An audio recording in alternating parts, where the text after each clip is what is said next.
Today we're going to be taking a look at 4K streaming set-top boxes and their usage on a PC monitor versus an HD TV. Which streaming box is the best, and are there any gotchas with using one of these on your PC monitor?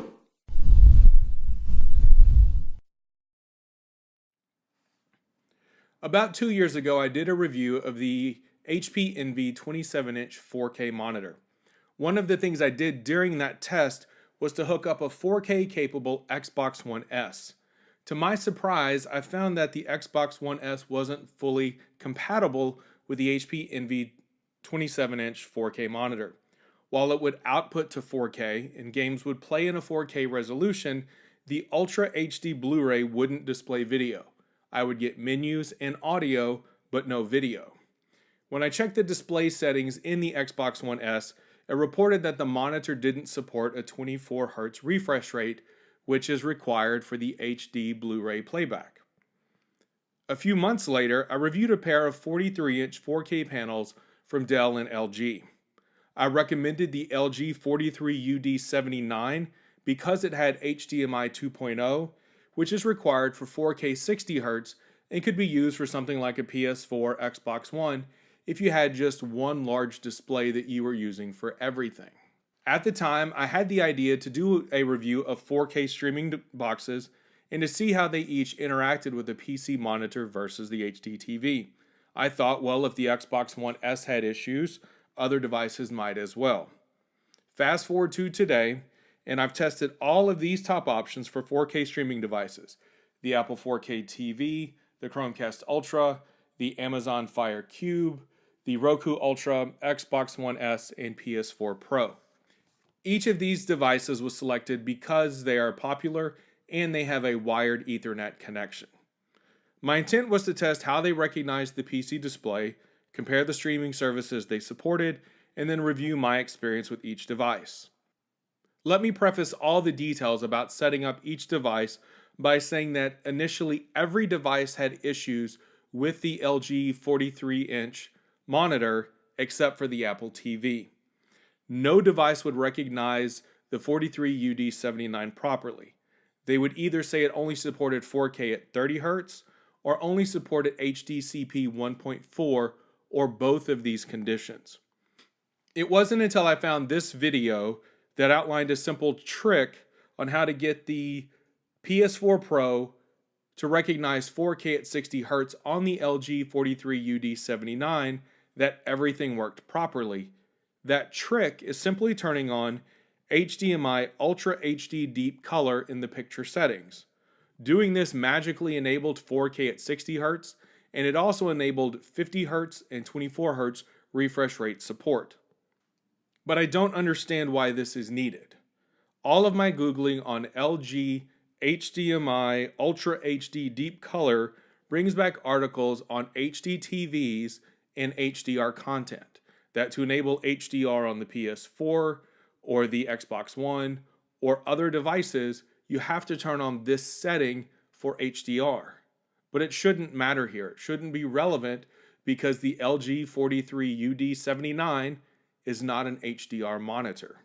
However, it is required to get any of these devices to properly recognize it at 4K 60 Hz.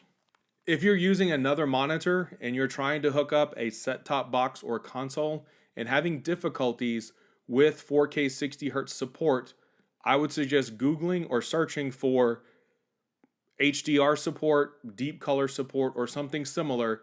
Every TV manufacturer has a similar setting, and see if that works. If you can't Google and find anything to specifically address the problem, I would suggest try turning on and off every setting in the monitor, no matter how irrelevant it might seem.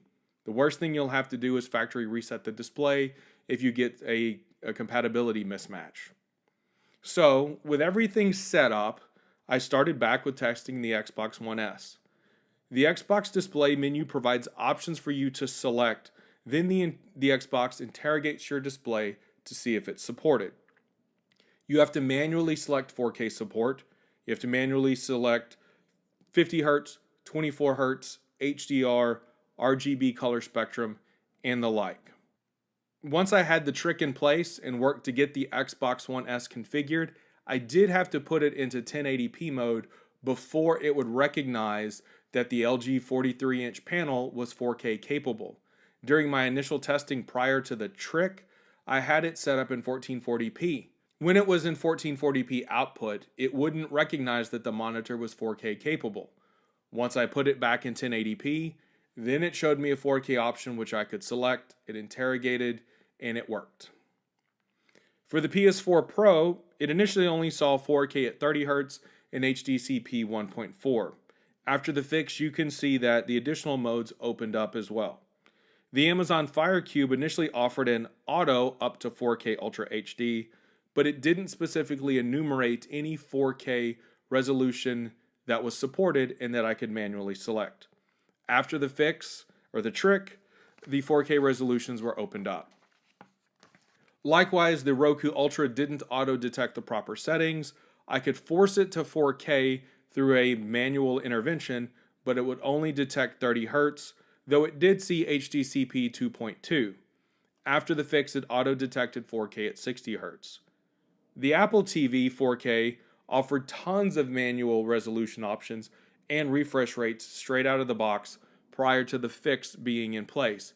It offered every SDR, HDR, 1080p, 1440p, and 4K resolution in combination you can think of. At the complete opposite end of the spectrum is the Chromecast Ultra, which offers no resolution options in its settings. I only tested the NVIDIA Shield TV, which I just realized I hadn't put out in the video frame, and it worked fine after the trick was in place. However, it offered a fractional refresh rate as recommended and not actual straight 60 Hz. Having gotten every device properly configured and spending time with each one of them and testing the services offered, I can say that they all offer similar quality of stream and image. I didn't experience any issues with buffering or image quality where 4K was supported. In some instances, a stream might start at a lower quality and quickly ramp up to 4K after a second or two, not unlike what you will often see when streaming or playing 4K video online on a PC. You'll know that 4K Ultra HD content is available on a particular service and that you have your device set up properly when the 4K or 4K UHD badging is showing within that service. You can see examples here for Netflix, Amazon Prime, or YouTube, how that looks. If you don't see that badging, that means that the device is not properly set up and is not outputting at 4K 60 Hz.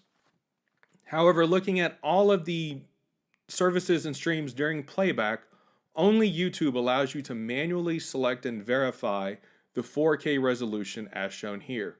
On all of the other services, you'll have to take it on faith that they are actually streaming at 4K Ultra HD. Many times this is obvious due to the clarity and crispness of the image, but as it's ramping up resolution, as the buffer catches up, you may question whether you are finally hitting 4K or maybe something slightly lower. There is no real technical advantage to any one device over another, so your choice is going to come down to the supported services, additional feature sets, and price. So now let's look at the primary services that are offered and the support that they have on each device. First, Hulu doesn't offer 4K streaming at all. All of the devices have a Hulu app, but it's capped at 1080p. Netflix has the broadest support, with 4K being available in-app in a native app on every device. Netflix also has a lot of 4K content available for you to stream, primarily via its original programming. YouTube has the most 4K content available, and it has broad support across all of these devices with a couple of caveats. One, the Apple TV maxes out at 1080p. It doesn't stream at 4K. And two, the Amazon Fire Cube does not have a native YouTube app. It supports YouTube at 4K via a browser, and there's a dedicated bookmark on the app screen that makes it look like there is native app support, but it's simply a bookmark out to a browser, either Chrome or Amazon's Silk browser. Amazon Prime offers a lot of 4K content and has native apps with 4K support across all the devices except for the Google Chromecast Ultra. The Google Play Store has 4K support on the Chromecast Ultra and the NVIDIA Shield 4K, which runs Android. iTunes has 4K content, but native support is going to be locked down to the Apple TV, as you would expect. Google Play and iTunes content can all be accessed on all of these devices, except for the PS4 Pro, via the Movies Anywhere app, which is a digital locker service for streaming content. Content from Amazon Prime Video, Vudu, Fandango Now can all be accessed. Not all movie studios are on board, but the app can help fill in some of the gaps in content accessibility between the devices. Movies purchased or rented from Google Play can also be accessed via the YouTube app in 4K, which can help fill in some gaps as well. So, given the landscape of hardware and 4K streaming support, which is my top pick for 4K streaming device? If you own just one large display and you are looking just to stream 4K, my pick is the Roku Ultra. It has the widest support for all the major services, with only Google Play lacking the native 4K support, which again can be alleviated through the Movies Anywhere or YouTube apps. At $85, the Roku Ultra not only offers support for all of the services mentioned, but it has its own Roku channel, which has 4K content as well. It offers a great user experience, has a great remote control, and it's the lowest price tag and absolutely offers the best bang for the buck. The Chromecast Ultra is cheaper at $70, but it lacks native Amazon Prime support, and honestly, I'm just not a fan of the whole user experience. I have no desire to work through a mobile phone app to stream to a device when I can have a dedicated experience with apps on the device. Additionally, I really don't get why it has Ethernet support. If I'm having to stream 4K media over Wi-Fi to my phone, then back to my router, for it to then be delivered to the Chromecast, what benefit does the Ethernet connection bring? I'm already pumping out multiple Wi-Fi streams that could possibly induce buffering or quality issues. I guess the Ethernet is there if you're streaming from a wired laptop or a desktop, but at that point, why not just plug that device into the TV, especially a laptop? The Amazon Fire Cube clocks in at $120, almost 50% more than the Roku, for in my opinion, no discernible benefit.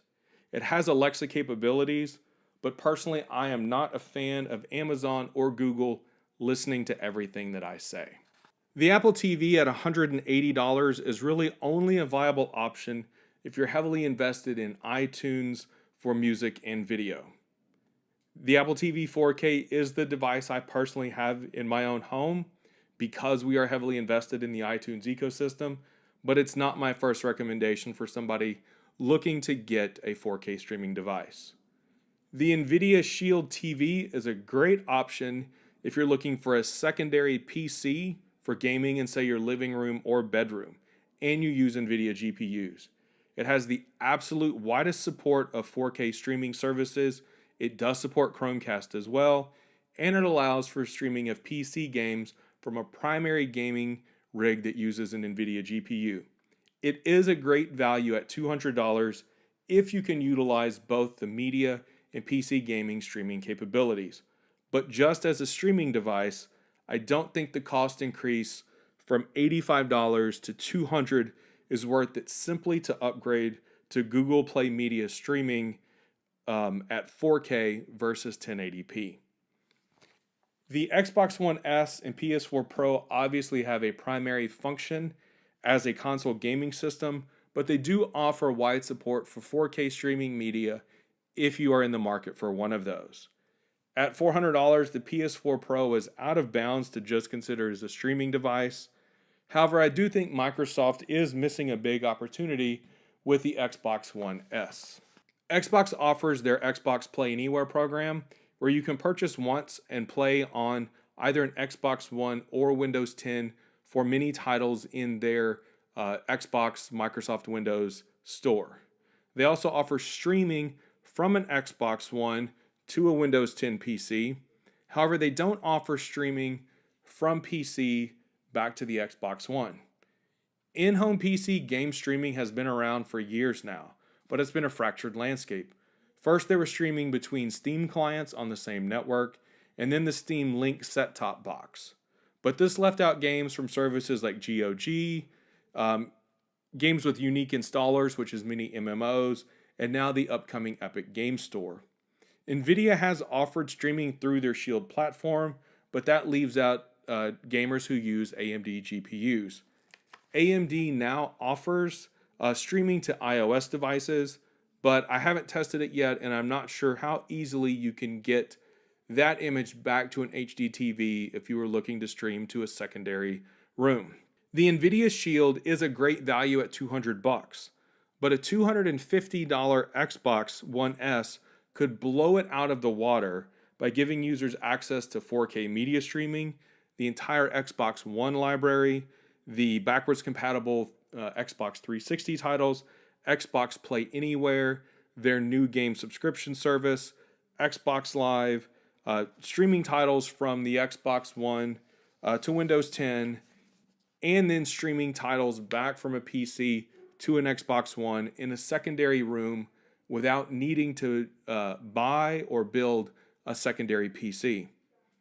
This appeared to be on the horizon a few years ago with the Xbox One wireless display app, but apparently it was so buggy and laggy it never left the preview program and has since been canceled.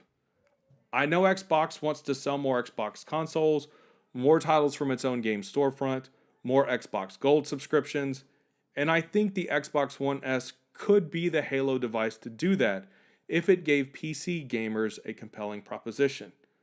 A robust $250 alternative to building a secondary PC for light use in in-home PC streaming could be that compelling proposition. But until it does that, my recommendation for pure 4K streaming media is still the Roku Ultra at $85. And again, if you use NVIDIA GPUs and want to take advantage of that PC streaming to a second device, then the NVIDIA Shield TV. Thanks for tuning in. Hopefully you've enjoyed this. It's been informative and insightful at least a little bit, and we will see you next time.